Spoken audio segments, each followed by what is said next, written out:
एक मरने वाले इंसान को ये नहीं पता होता है कि उसके जाने के बाद आपने उसके लिए कितने आंसू बहाए, कितना आप रोए हो। पर एक जीते जी इंसान को ये पता होता है कि किसने कितना उसके आंखों में आंसू दिया है, कितना रुलाया है। तो जीते जी इंसान की कदर कर लो यार। उसके जाने के बाद उसके पीछे उसकी तस्वीर के सामने आंसू बहाने से, पश्चाताप करने से क्या ही फ़ायदा जब जीते जी आपने उसकी कदर नहीं की।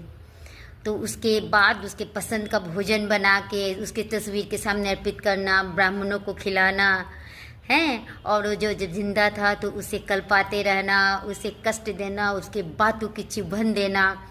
वो कितना तकलीफ़ अपने के बातों से इतना आहत होता है इंसान कि वो दुआ करने लगता है कि हे भगवान, ये सब सुनने से पहले मुझे उठा लो।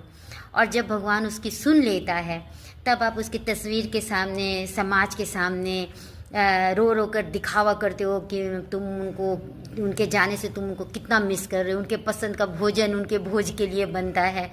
तो ये कुछ शर्मनाक सी बात नहीं है। तो जीते जी इंसान की कद्र कर लो यार। जीते जी इंसान की जब कद्र नहीं करते हो तो वो सब पाप आपके ना ऊपर के बही खाता में लिखा जाता है।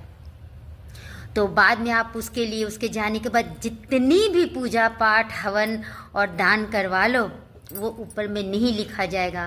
तुम्हारे पाप का जो कर्म है वो कम नहीं होगा। तो जीते जी इंसान की कद्र कीजिए, जीते जी इंसान की भावनाओं का आदर कीजिए।